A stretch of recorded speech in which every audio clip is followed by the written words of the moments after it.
todos. En esta oportunidad, la Universidad Nacional Pedro Ruiz Gallo, a través de la Escuela de Posgrado, nuestra casa de estudios, se complace en presentar, dentro del marco del Diplomado Internacional denominado El Funcionalismo y Legitimación del Derecho Penal, continuando con el rumbo de ponencias dentro de este marco de este evento académico, tenemos la presencia el día de hoy, sábado 21 de julio, de dos insignes juristas del ámbito nacional, como son el doctor Carlos Vázquez Boyer y el doctor Aldo Enrique Zapata López. En esta oportunidad, en la parte de la mañana, disertará los temas denominados límites al ius puniendi. El doctor Aldo Zapata López es juez titular superior de la Corte Superior de Justicia de Lambayeque, docente de la Academia de la Magistratura y profesor de la Universidad Nacional Pedro Ruiz Gallo. Lo recibimos con un fuerte aplauso.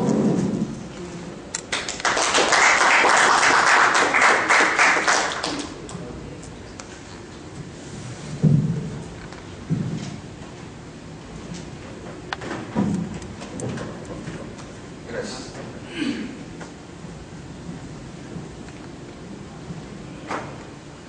Buenos días, señores. Los señores gentiles de la organización que esta vez me invitaron, me persiguieron prácticamente toda la semana para señalar el tema del que debíamos hablar esta mañana.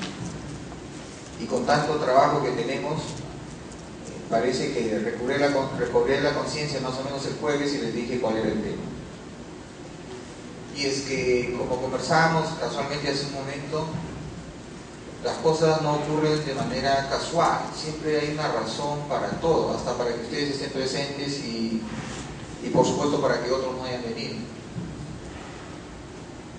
Hablábamos hace un momento sobre los antecedentes de vida, no la hoja de vida, sino los antecedentes de vida de Claude Rorsin y de Günter Jacobs, que ustedes van a tener realmente el privilegio, y esto no es marketing, esta es una apreciación personal, van a tener ustedes el privilegio de tener al filósofo del derecho más dinámico, pero a la vez más controvertido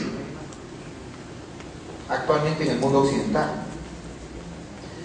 Privilegio porque él no ha venido alguna vez siquiera a Chiclayo, solo llegó a Lima, y en alguna ocasión en la que incluso estuvo en una contienda de competencias con Claude Rorsin, una cosa realmente formidable. Pero ustedes ya van a tener oportunidad de conocerlo, y hablábamos, ¿no?, que Claude Rorsin es una persona mayor que Günter Jacobs y que coinciden los dos siendo alemanes, pero nacen en lugares distintos y se desarrollan profesionalmente y académicamente en lugares distintos en Alemania. Antes de la caída del muro de Berlín, Claude Rorsin estaba en Alemania socialista y Günter Jacobs estaba en Alemania capitalista. Eso es algo que ustedes no pueden perder de vista, y esto lo estoy diciendo porque quiero enfocar mi tema del día de hoy por algo que me parece mucho más trascendente en las actuales circunstancias. Entonces yo me imagino que las limitaciones, las carencias de una Alemania socialista, hasta en asuntos de desarrollo, obligaron al maestro Claude Rorsin a sentar pareceres, opiniones, dictámenes, líneas de pensamiento, teorías, doctrinas que tienen una explicación a partir de su propio nacimiento, a partir de su propio origen. Lo mismo podría decirse de Günter Jacobs. Él estuvo en la parte de Alemania donde los recursos no escaseaban, la Alemania capitalista, donde los recursos estaban a pedir de boca. Y entonces quizá por eso es que su estilo es mucho más irreverente, como muy propio de alguien que parece desbocarse y desgajarse de la realidad y darse el lujo de crear su propia esfera, su propio mundo, y desde allí sentar líneas de pensamiento mucho más inusuales, mucho más distintas, mucho más de alguna manera desenfocadas para la realidad desde el punto de vista de Claude Roxin. Entonces vean ustedes cómo es que estas cosas que parecen pasar inadvertidas son importantes al fin y al cabo. Ambos ahora son íconos en Alemania. El maestro Günter Jacobs es el ícono más distinguido de la Universidad de Bonn, y a su vez Claude Roxin lo es de la Universidad de Múnich. Ya saben ustedes que desde la caída del muro de Berlín parecen compartir las bondades de esta bienvenida, ¿no?, a un mundo nuevo, a un mundo mejor. Eso, saben ustedes, también es solo una expresión, porque las diferencias todavía permanecen. Entonces me buscaron los queridos alumnos, organizadores de este evento, y teníamos nosotros muchos problemas en ese momento en el Poder Judicial. Y el primero que tuvimos ahí arrancando la semana fue el caso de Conga. Entonces, esto es formidable, para mí extraordinario. Bueno, para alguien curioso como yo en los asuntos del derecho, trabajar en el Poder Judicial es un privilegio, porque me pagan por satisfacer mis curiosidades. Entonces, extraordinario el caso de Conga, porque detrás de él venía toda una historia, ¿no? Un pueblo, un departamento, una comunidad afincada en la sierra de la nación, pareciendo dividirse por asuntos que tienen de uno y otro lado defensas y críticas, y en medio una empresa que aparentemente ha sido llamada para asegurar mejores condiciones de vida, no solamente para los moradores de esa zona, sino para todos los peruanos, la minera.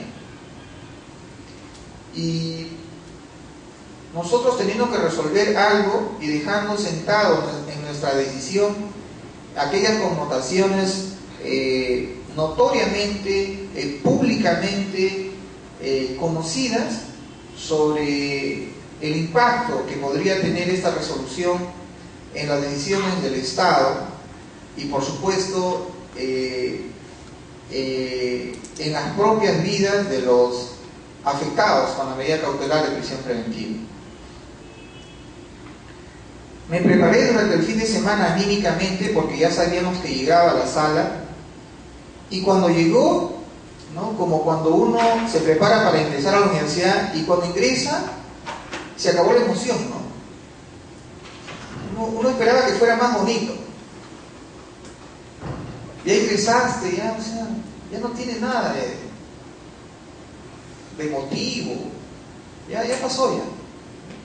Entonces llegó el caso de Conga y creo que estaba mucho más preparado para lo que vino, ¿no? O sea, llegó y lo que vino era algo muy pobre. Pero eso precisamente fue lo primero que llamó mi atención e hizo poner en marcha mis naturales curiosidades como investigador en el derecho. ¿Qué es lo que vino? Vino un caso entre los más fáciles que podría enfrentar no solamente un magistrado del Poder Judicial, sino un fiscal y un abogado. Un caso tan descuidado en el trato jurídico que no podía tener sino una respuesta, la que nosotros dimos, sin ningún tipo de presión, sin ningún tipo de ánimo soterrado, sino como conocedores de nuestra labor en el ámbito normativo. Se detuvieron a 19 personas, inicialmente se liberaron a 4 y quedaron 15. ¿Y cuáles fueron los únicos elementos de convicción o razones fundantes o motivos para dictar tamaña medida cautelar? 2 actas elaboradas por la policía en un departamento declarado en emergencia. Es decir, imagínense ustedes, ni siquiera son policías, pónganse por favor a pensar, ni siquiera son policías especializados en pesquisa. No son policías especializados en asuntos de investigación criminal. Son policías que han llegado a prestar seguridad, que no sabían qué hacer, que se fueron a tocar las puertas a la fiscalía y la fiscalía les dijo que no podían ellos avalar, ni intervenir, ni dirigir ninguna investigación pese a estar en Cajamarca. ¿Por qué? Porque se había decidido a través de una resolución de la Corte Suprema que los casos fueran conocidos por magistrados, fiscales y jueces de Lambayeque. ¿Ustedes se imaginan tener que trasladar a un fiscal desde Lambayeque hasta Cajamarca para que se levante un acta de incautación, de recojo de evidencias o de intervención? Sería una locura. Como Claudio Roxin en Monteviacos, para empezar es un problema de logística, de recursos. No hay vuelos comerciales de Chiclayo a Cajamarca, no tenemos helicópteros porque los que vuelan se van cayendo uno por uno últimamente, y no había forma de hacer una buena investigación. Y lo que hicieron, como era de esperar, fue muy pobre. Solamente hubieron 2 actas. Y vinieron con todo el apoyo, el soporte anímico desde la posición del Estado, del gobierno, para que se acallara el clamor de esa gente, pero a través de una decisión del Poder Judicial. Y decía yo, fue mucho lo que me preparé anímicamente durante el fin de semana, porque cuando llegó el caso había que resolverlo en menos de 3 minutos. Y para que no parezca que esa sala es improvisada en su labor, y para que no parezca que se precia de ser la mejor sala, tuvimos que suspender la audiencia por 1 hora y media. Pero no había básicamente nada que debatir, ya estaba decidido, era un asunto muy simple. Bueno,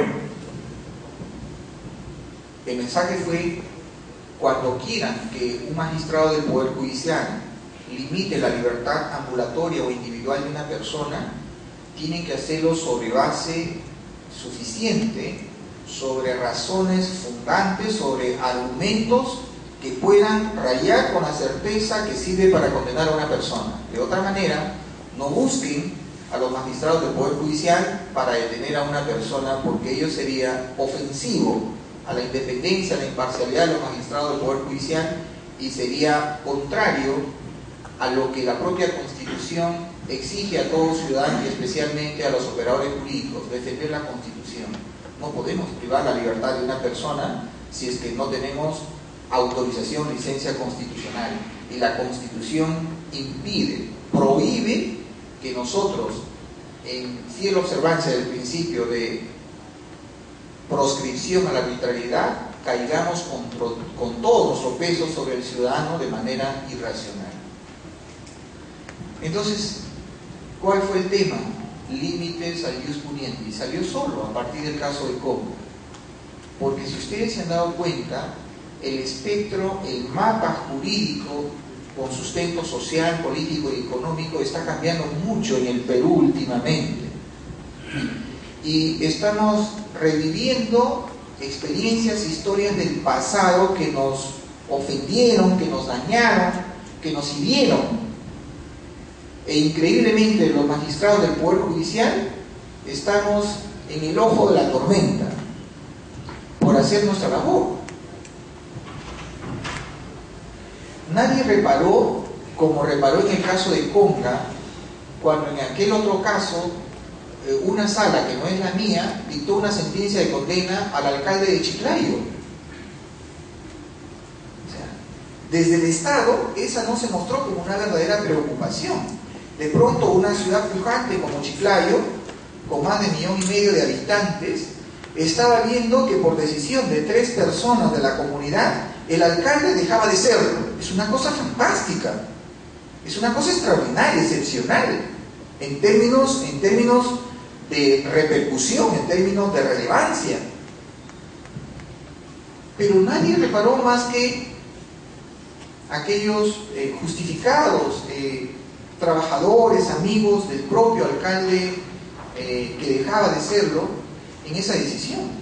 Pero el Estado pareció no preocuparle mucho.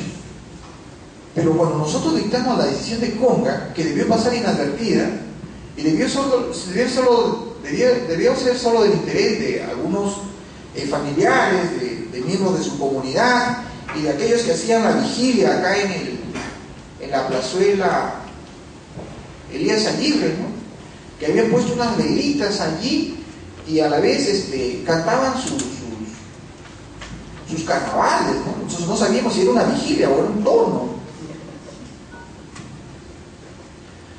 Inmediatamente el Estado, no pasaron ni 12 horas y se hizo presente. Y entonces eso sí preocupa. Eso sí preocupa y mucho.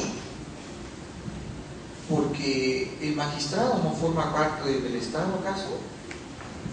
Nosotros no representamos al Estado en la labor que realizamos pacificando a la comunidad. Nosotros somos órganos contestes al Estado. El Estado es distinto para el Poder Judicial, para el Poder Ejecutivo y para el Poder Legislativo. Ya no bastan esta división de poderes inventada por los teóricos de la Revolución Francesa para asegurar el equilibrio dentro de la nación. Es que más todavía tienen que ser convocados para un asunto que, si bien es cierto, tiene repercusiones sociales, económicas, políticas, pero desde la óptica en que se pide nuestra actuación es meramente jurisdiccional. Entonces, eso me indicó que de lo que deberíamos hablar hoy día era precisamente de los límites en la actuación del Estado en el derecho sancionador. Y qué mejor ocasión que la realidad que pone como necesidad que hablemos de ese tema y de la llegada muy pronto de Günter Jacobs. Como le decía a un joven alumno de la organización de este curso, Klaus Roxin en 1963, cuando propuso una receta para acabar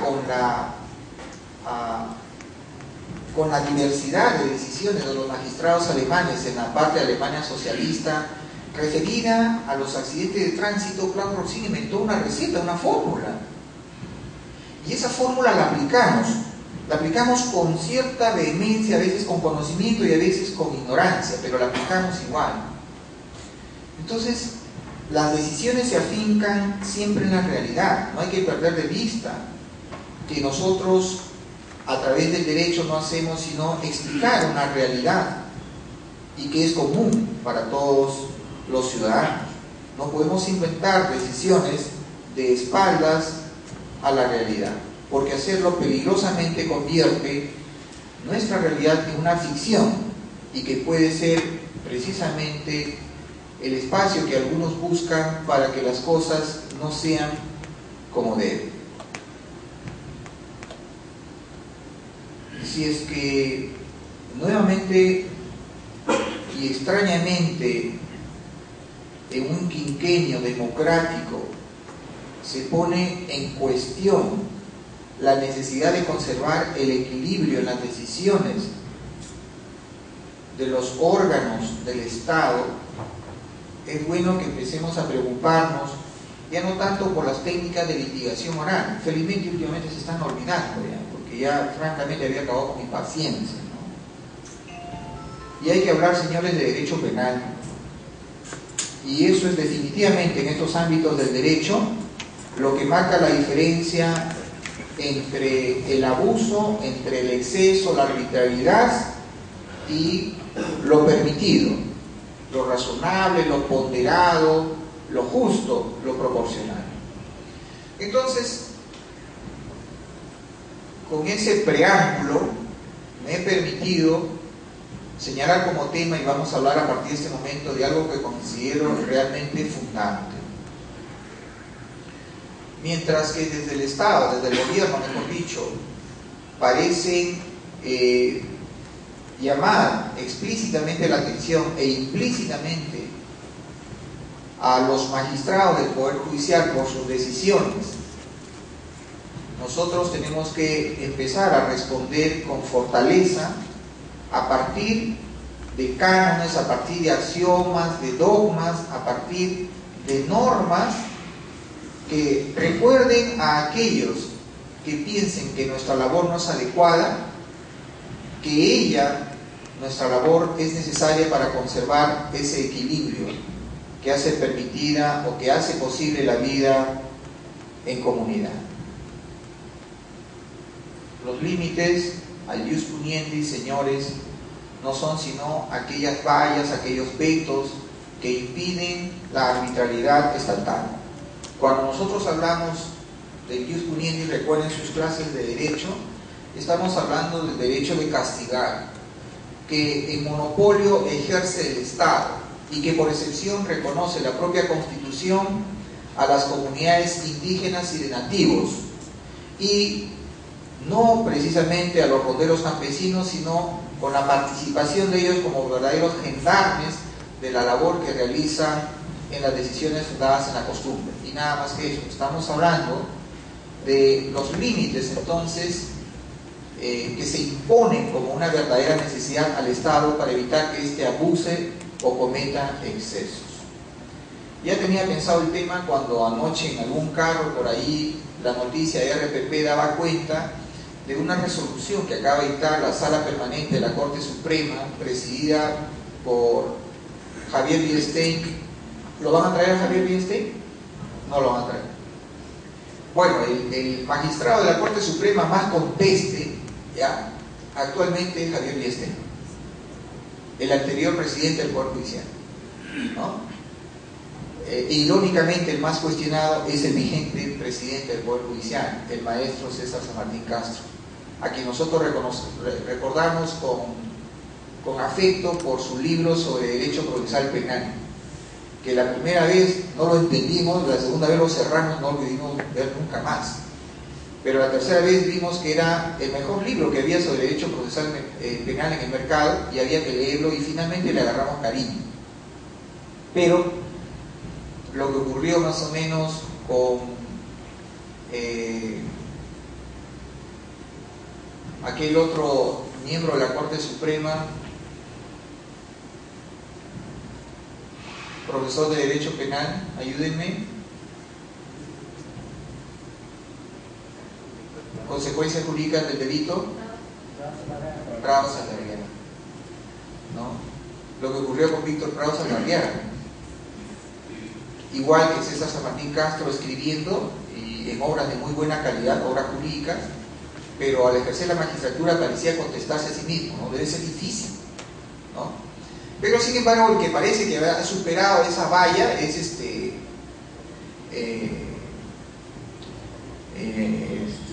Javier Bielstein. Entonces, ahí se escuchaba el comentario en RPP de que ya el procurador, que se ha puesto de moda, el procurador público, ¿no?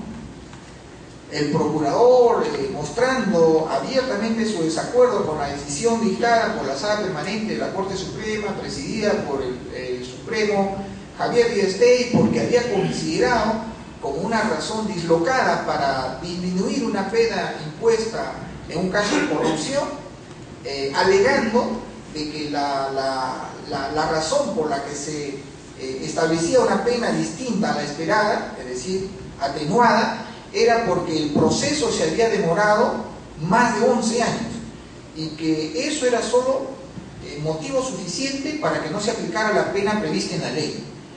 Y ya por poco le decían que estaba loco. O sea, eso nos da una idea que están esperando mucho más de nosotros los magistrados del Poder Judicial, porque confunden los roles del Poder Judicial con los roles del Poder Ejecutivo. La seguridad ciudadana no es responsabilidad del Poder Judicial, la seguridad ciudadana es responsabilidad del Poder Ejecutivo. Nosotros no dirigimos la actuación de la policía ni del Ministerio Público. Nosotros somos jueces que resolvemos en la eventualidad de un problema en el que puede ser uno de los actores perfectamente el Poder Judicial, como ocurre en sede penal, el Ministerio Público, como ocurre en sede penal, pero no necesariamente. O sea, nos han convertido depositario de la seguridad ciudadana, quizá para justificar la falta de acción en los ámbitos del propio Poder Ejecutivo encargado de ese cometido. Entonces, se fustigaba ya a un magistrado de la Corte Suprema por una razón que parece no entendida porque no está afincada en la norma. Muy bien. Cuando hablamos de los límites al ius puniendi, cuando hablamos entonces de los límites al derecho sancionador, al derecho penal, estamos hablando, señores, de las denominadas reglas de principios. Estamos hablando de los principios del derecho penal. Y vamos a tener que empezar por allí, porque eso es lo primero, ¿no? Si es que las cosas parecen no entenderse, si parece que nuestra labor está siendo cuestionada y que se fustiga nuestra actuación porque en apariencia no estamos cumpliendo bien nuestro rol, debemos recordar a quienes toque que los jueces ya no son aquello que se postuló como una necesidad de seguridad jurídica en la Revolución Francesa. Montesquieu dijo que el mejor juez del planeta en ese tiempo era el juez boca de la ley. Pero salvo que no conozcamos la historia del mundo, vamos a exigir y vamos a hacerlo con vehemencia y con rigor que esos jueces de 1789 sean los jueces que hoy se necesitan en el año 2012, centurias después. Es decir, la seguridad ciudadana, la estabilidad jurídica, la seguridad jurídica demandan, exigen un juez boca de la ley. Y como el presidente de la sala permanente del Poder Judicial no lo fue, es un juez terrorista del derecho, es un juez desaforado, desbocadamente lírico, subjetivo, peligroso para la seguridad ciudadana. Entonces hay que tener mucho cuidado. Ustedes como estudiantes de derecho, como abogados, como hijos, como padres de familia, como hermanos, en general como miembros de la comunidad, tienen que tener las cosas muy claras. El derecho no es una exquisitez, dominio de Gunther Jacobs, de Claude Roxin o de cualquier persona que viene y se para frente a ustedes. El derecho no es sino la objetivación de nuestra realidad, de la forma como convivimos en la comunidad. Y no puede tener explicaciones tan disímiles ni reacciones tan fuera de lugar para darnos cuenta como personas mínimamente inteligentes que algo está pasando, que se están cambiando las cosas, que las reglas de juego están variando.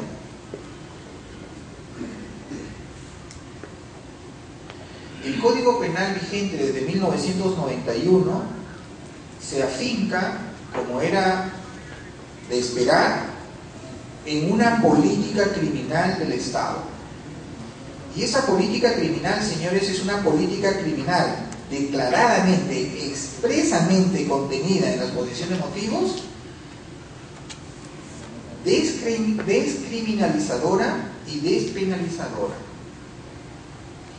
Ese estado de cosas, desde el punto de vista de la política criminal que soporta la existencia del Código Penal, del derecho penal, señores, no ha cambiado. Las enmiendas sucesivas al Código Penal en algunos delitos, solo muy pocos del catálogo de delitos del Código Penal, no pueden definir la política criminal del Estado. No confúndase, o no se debe confundir una decisión de gobierno con una decisión de Estado. El derecho penal no puede estar en manos del quinquenio de funcionarios que deciden las políticas a corto y mediano plazo. La política criminal es una política que debe preciarse de ser permanente, de ser a largo plazo. Solo con políticas firmes, con políticas duraderas, podemos nosotros enfrentar con éxito la criminalidad.